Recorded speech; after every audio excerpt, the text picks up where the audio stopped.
Hello, my name is Emma Kiley, and the article I'm going to be presenting on is called The Association of Maternal Depression with Diet, a Systematic Review, and it's from the Asian Journal of Psychiatry.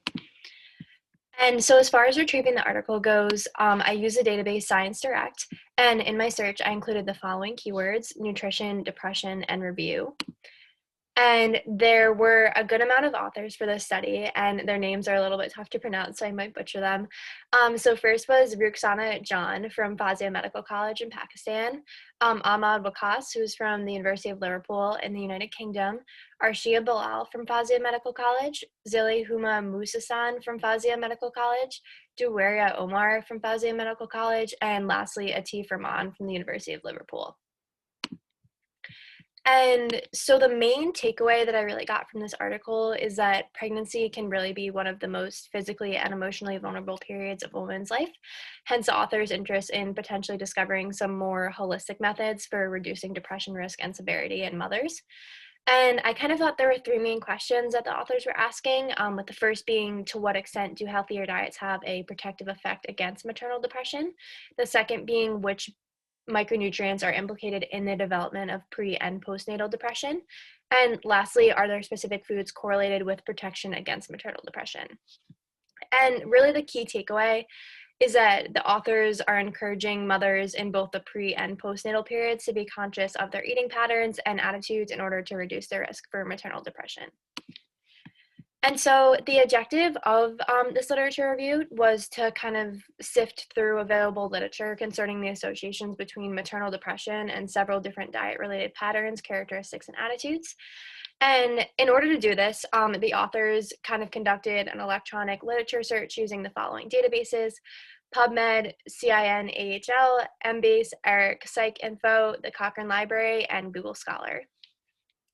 And in order to kind of find their articles, the authors utilize keywords such as dietary intake, maternal, and depression and pregnancy. The electronic search was conducted by three different independent researchers in order to ensure interrelated reliability, And so as far as findings go, the authors had found over 1,500 articles, and they only ended up using about 13 of them that were appropriate for what they were trying to get at. And all of the studies that they did use all utilized valid and reliable tools for depression severity assessment. And each of the 13 studies were divided into the following groups: dietary patterns, macronutrients and micronutrients, specific micronutrients, eating behaviors, and specific food items. And the prevalence of prenatal depression really varied across the 13 studies that they found, from as low as 7.2% to as high as 45%. And the following valid and reliable depression assessment tools were used: so the Edinburgh Postnatal Depression Scale, the Center for Epidemiological Studies Depression Scale, Beck's Depression Inventory, the Kessler Psychological Distress Scale, the Primary Care Evaluation of Mental Disorders, and the Depression and Anxiety Stress Scale. And so as far as actual findings go, it was found that mothers with antenatal depression, which is prenatal depression pretty much, had higher levels of poor dietary consumption as far as the foods they were eating and also their behaviors towards eating. Women with common Brazilian dietary patterns had 62% higher prevalence of major depression.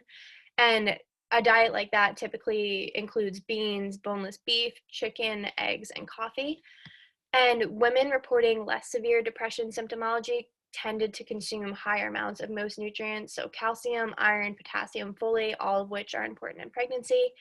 And there was also a significant correlation between high BMI and depression symptoms at 4 and 14 months postpartum. It was also found that plasma folate levels were significantly lower in women with prenatal depression as opposed to healthy women. And also, women on vegetarian diets reported more severe symptoms of depression than those on non-vegetarian diets. There was also a bidirectional relationship found between the symptoms of depression and unhealthy eating attitudes and behaviors, which makes sense if you think about it, because if you're depressed, you probably don't want to eat healthy foods. And it's kind of a vicious cycle that starts. And in general, healthy, balanced diets have a protective effect against pre and postnatal depression. So that could include a diet that's kind of centered around cereals, non-meat proteins, fish, dairy products, green vegetables, fruits. So kind of really making sure you're getting all the food groups in and balancing them out well. And there were a couple of strengths and limitations to the study. So, one of the main strengths of the study is that it had broad inclusion criteria. So, when the authors were kind of finding what articles to include and which to not, they were very broad in their search. They used a lot of different keywords, which is really important because you want to have a good amount of articles that you're looking at for a literature review. And another great strength of all the studies they use that they all utilize valid and reliable psychometric instruments. So the Beck Depression Inventory, all of these depression screening tools that are valid, reliable, they've been around for a while, and they're used by professionals. And lastly, another strength of the study was their categorization of studies into groups. So those were those 5 groups that they kind of grouped the studies they were using into, and it kind of helped organize their review a little bit better. And as far as limitations are concerned, the authors chose not to use any very local databases. So most of the authors on this literature review were from Pakistan. They made the decision not to use any local Pakistani databases for one reason or another. They mostly use databases that are a little bit more global in nature, so very frequently used by people in the US, people in the UK. And going off that, the authors really only used articles that were published in English due to a lack of resources. So they didn't really have anyone on the research team that could translate an article maybe that was in Spanish or in Chinese, a different language that they weren't that familiar with. And the last limitation was really the lack of randomized controlled trial design. The authors kind of accounted for that in their conclusion. So they were aware of it, which is always a good thing, but I kind of just thought that was the last limitation. And as far as general takeaways go, in my opinion, healthy, balanced diets are a relatively easy way to protect oneself from both pre and postnatal depression. It's typically an easy change to make unless you've had, lifelong unhealthy eating habits.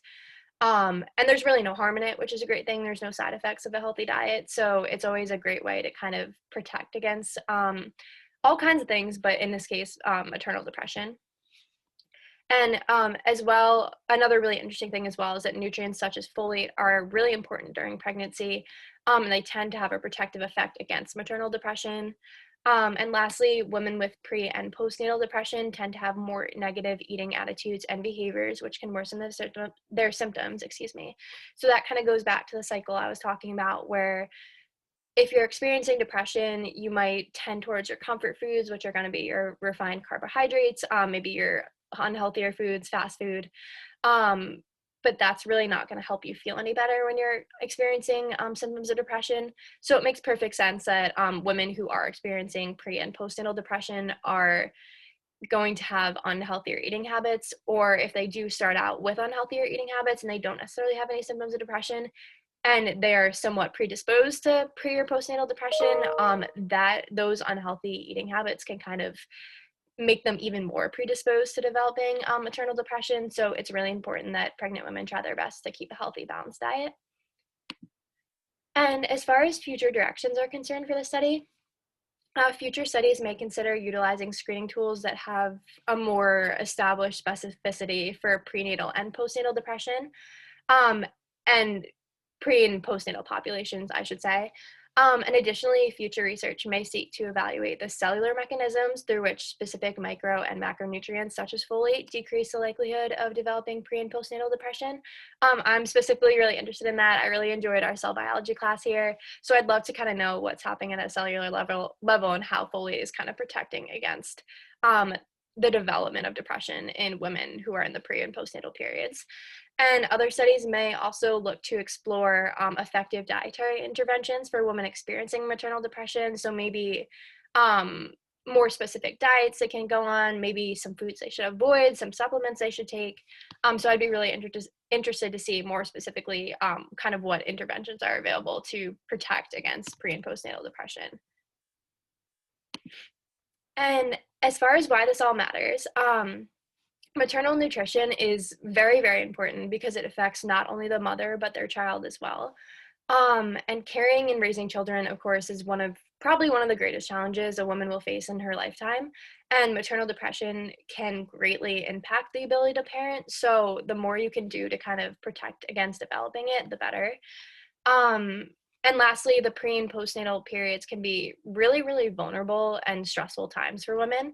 And it's super important to call attention to any preventative measures that can be taken against the development of maternal depression, because it's already a stressful enough time, so adding on symptoms of depression are only gonna make it a whole lot harder. So, it's really important to kind of take the steps necessary, especially if someone knows that they're predisposed to depression. It's really important to take those steps to try to prevent against, developing depression in either the pre or postnatal period. And, just some things that I particularly found interesting, I thought it was really interesting how folate specifically has been found to have a protective effect against maternal depression. And like I said earlier, I'd love to kind of know at a cellular level kind of what's going on, how that's happening, and how it does have that protective effect. And I also thought it was a little bit strange how the fact that common Brazilian eating patterns, which on the surface sound relatively healthier, I mean, they're composed of beans, meats, kind of very simple foods, were associated with higher occurrences of maternal depression, and the authors didn't really mention why that was, so I'm kind of a little bit curious as to why that diet would be associated with higher occurrences of maternal depression, because I would have thought that diets, really high in sugar and refined carbohydrates would be associated with higher levels of depression rather than diets that were a little bit more clean. So I just thought that was really interesting, and I'm definitely going to look into that a little bit more. And I just have my citation. So thank you so much for listening. And I really enjoyed the class this year. So thank you.